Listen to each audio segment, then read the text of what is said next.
Saudara yang dikasihi Tuhan, serial murid Yesus, Yakobus anak Alfius. Hari ini saya akan membawa serial 12 murid Yesus. Kita akan perkenalan dengan satu murid yang namanya Yakobus anak Alfius. Matius 10 ayat 33. Saudara, sebagai anggota gereja, nama saudara tercatat.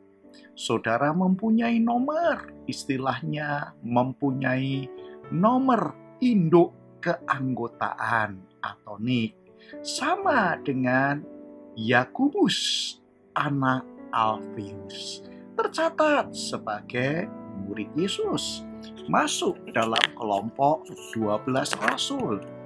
Namun ada di antara saudara yang kenal siapa Yakobus Alfius itu dan bisa memberikan gambaran yang panjang darinya. Yakobus Alfius bukan murid yang nomor 1 yang selalu tampil seperti Simon Petrus yang namanya selalu dicatat di urutan pertama.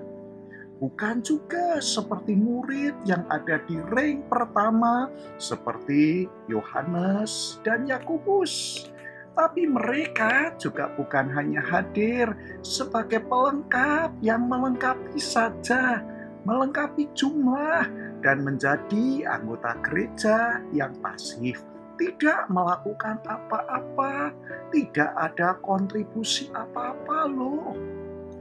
Ada kelompok 12 murid. Kehadiran Yakobus Alfius memang bukan di lini utama, bukan di lini terdepan.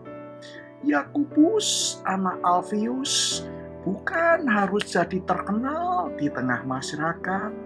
Jadi murid Yesus pun tidak harus berprestasi yang hebat-hebat, tapi cukup dengan karya yang biasa tetapi setia. Itulah Yakobus anak Alfius.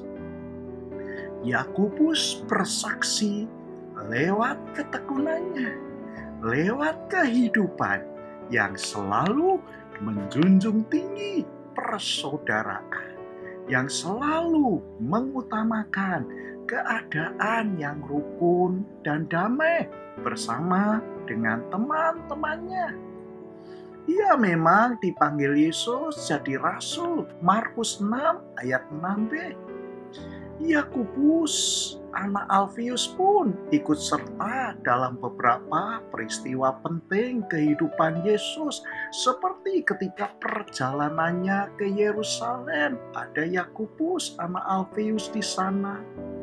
Waktu perjamuan malam dia ada di sana.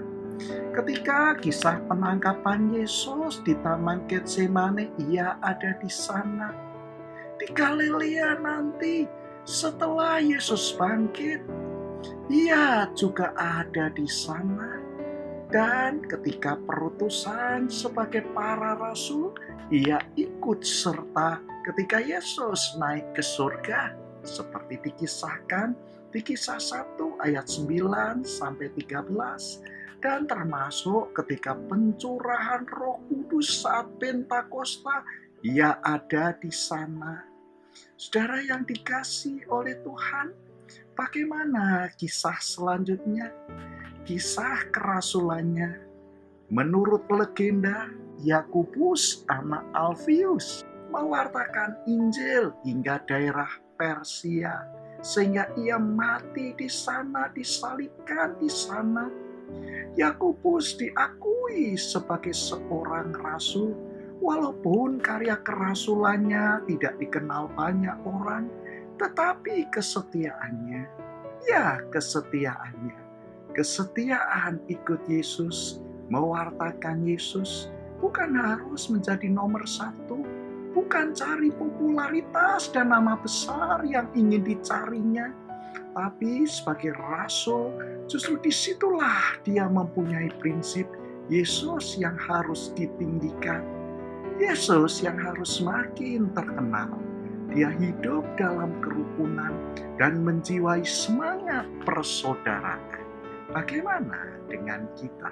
Tidak semua orang ditakdirkan menjadi bintang besar, tapi jadilah bintang-bintang kecil. Namun sinar cahayanya berguna menerangi untuk sesama. Tuhan memberkati kita. Amin.